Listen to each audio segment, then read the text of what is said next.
Mardi 15 novembre 2022, L'espérance du Nouveau Testament.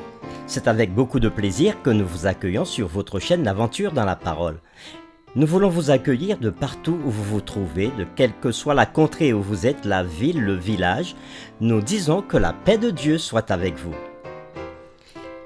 Nous vous invitons à marquer votre appréciation en cliquant sur le pouce pour vous abonner ou encore en partageant le lien avec tous vos contacts. Et n'oubliez surtout pas de laisser un message d'encouragement à tous ceux qui sont avec nous sur notre chaîne. Le texte à mémoriser de cette semaine que nous vous invitons à dire avec nous se trouve dans 1 Jean chapitre 5, les versets 11 et 12. Et voici ce témoignage.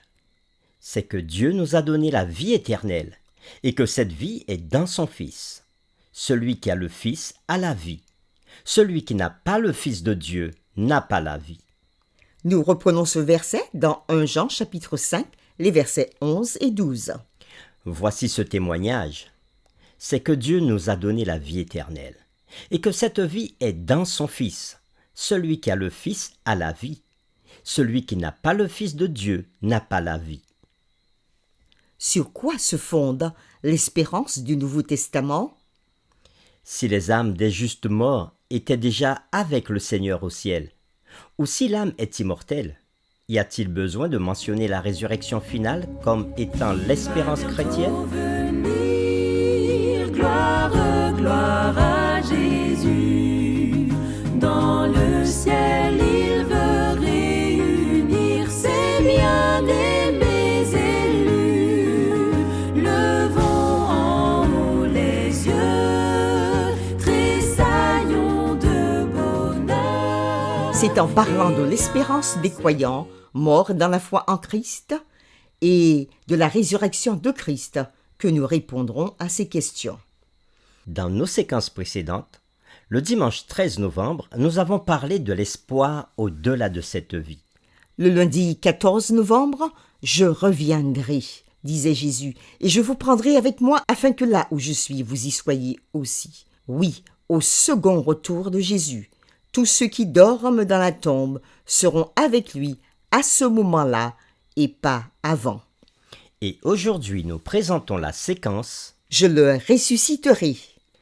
Dans l'un de ces miracles, Jésus avait nourri 5000 personnes avec une petite quantité de pain et de poissons, tel que on peut le lire dans Jean chapitre 6, les versets 1 à 14. Percevant que la multitude avait alors l'intention de le proclamer roi, Jésus navigua avec ses disciples de l'autre côté de la mer de Galilée.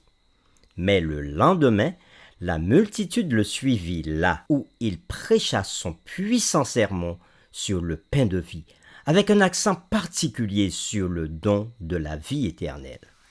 Lisons Jean chapitre 6, les versets 22 à 59, et nous répondrons à la question suivante.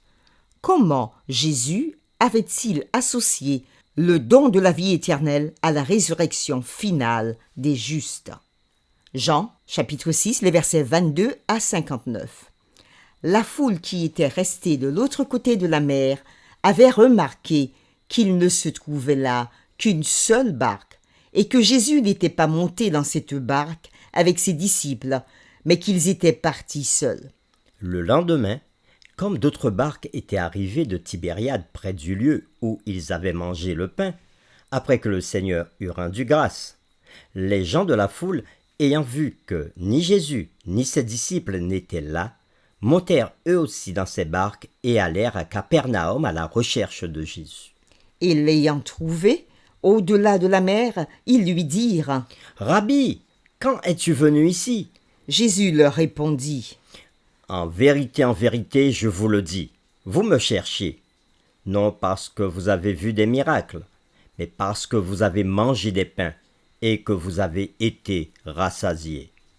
Travaillez, non pour la nourriture qui périt, mais pour celle qui subsiste pour la vie éternelle, et que le Fils de l'homme vous donnera, car c'est lui que le Père, que Dieu a marqué de son sceau. » Ils lui dirent « Que devons-nous faire pour faire les œuvres de Dieu ?» Jésus leur répondit « L'œuvre de Dieu, c'est que vous croyez en celui qui l'a envoyé. Quel miracle fais-tu donc, lui dirent-ils. afin que nous le voyions et que nous croyions en toi? Que fais-tu? Nos pères ont mangé la manne dans le désert, selon ce qui est écrit. Il leur donna le pain du ciel à manger. Jésus leur dit, En vérité, je vous le dis, Moïse ne vous a pas donné le pain du ciel, mais mon Père vous donne le vrai pain du ciel, car le pain de Dieu, c'est celui qui descend du ciel et qui donne la vie au monde. ils lui dirent. Seigneur, donne-nous toujours ce pain. Jésus leur dit, Je suis le pain de vie. Celui qui vient à moi n'aura jamais faim, et celui qui croit en moi n'aura jamais soif.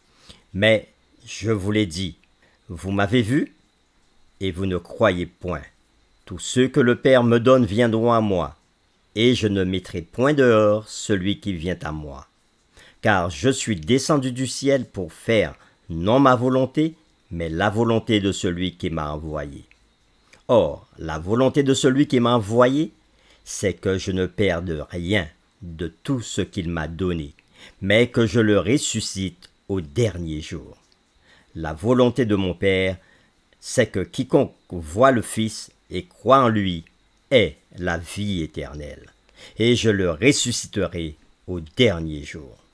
Les Juifs murmuraient à son sujet parce qu'il avait dit, Je suis le pain qui est descendu du ciel. et il disait, N'est-ce pas là Jésus, le fils de Joseph, celui dont nous connaissons le père et la mère? Comment donc dit-il, je suis descendu du ciel? Jésus leur répondit, Ne murmurez pas entre vous. Nul ne peut venir à moi si le Père qui m'a envoyé ne l'attire, et je le ressusciterai au dernier jour. Il est écrit dans les prophètes, ils seront tous enseignés de Dieu. Ainsi, quiconque a entendu le Père et a reçu son enseignement vient à moi. C'est que nul n'a vu le Père, sinon celui qui vient de Dieu. Celui-là a vu le Père. En vérité, je vous le dis, celui qui croit en moi a la vie éternelle. Je suis le pain de vie. Vos pères ont mangé la manne dans le désert, et ils sont morts. C'est ici le pain qui descend du ciel, afin que celui qui en mange ne meure point. Je suis le pain vivant qui est descendu du ciel. Si quelqu'un mange de ce pain, il vivra éternellement. Et le pain que je lui donnerai, c'est ma chair, que je donnerai pour la vie du monde. Là-dessus, les Juifs disputaient entre eux, disant, Comment peut-il nous donner sa chair à manger? Jésus leur dit, En vérité, je vous le dis, si vous ne mangez la chair du Fils de l'homme, et si vous ne buvez son sang, vous n'avez point de vie en vous-même. Celui qui mange ma chair et qui boit mon sang a la vie éternelle, et je le ressusciterai au dernier jour. Car ma chair est vraiment une nourriture, et mon sang est vraiment un breuvage. Celui qui mange ma chair et qui boit mon sang demeure en moi, et je demeure en lui.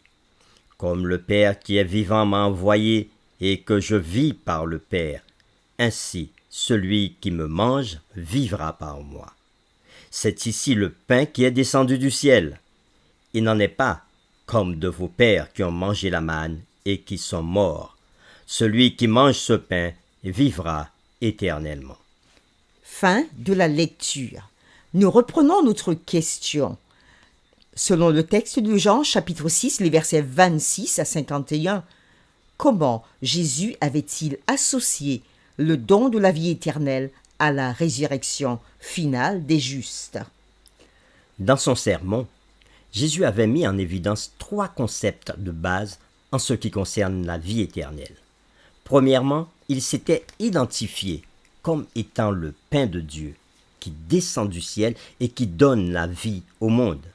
En déclarant « Je suis », en grec « ego eimi », le pain de vie, Jésus s'était présenté comme le grand « Je suis » de l'Ancien Testament.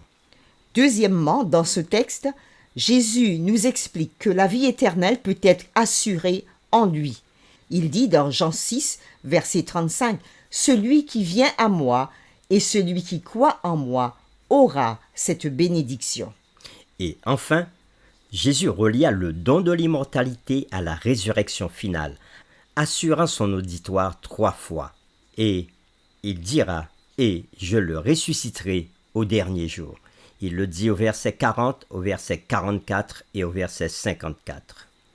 Jésus fit aussi cette merveilleuse promesse que nous lisons dans Jean chapitre 6, le verset 47. « En vérité, je vous le dis, celui qui croit en moi a la vie éternelle. » Ainsi, le don de la vie éternelle est déjà une réalité présente.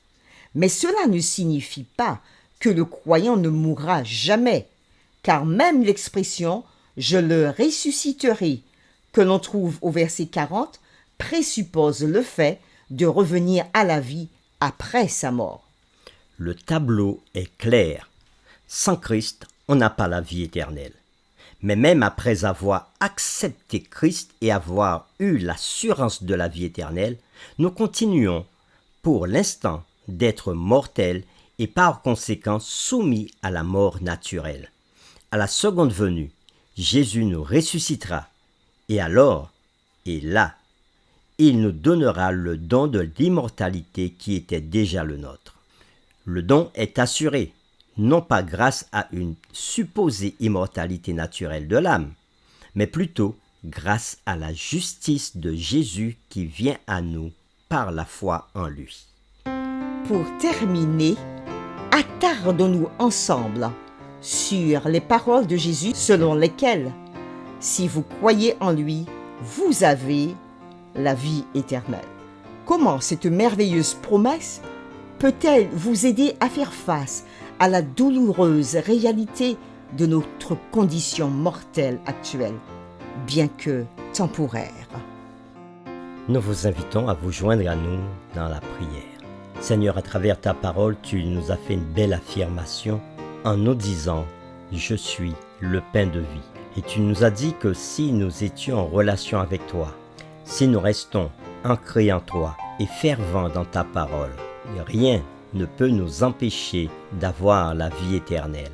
De même que tu dis que tu es le pain de vie descendu du ciel, tu l'as dit afin que le croyant qui met sa vie entre tes mains ait l'assurance qu'en goûtant de ta présence, qu'il commence à vivre déjà l'éternité. Parce que quand tu reviendras, tu as le pouvoir de ressusciter celui qui descend dans la tombe. Et c'est ainsi que tu as dit, « Celui qui croit en moi, je le ressusciterai au dernier jour. » Tu l'as répété à plusieurs reprises pour nous confirmer que la résurrection est une réalité que tu avais déjà prévue dès le commencement. Merci de nous faire don de ce message si fort, si important. Merci de nous faire don de cette promesse, afin qu'aucun ne se décourage face à la mort.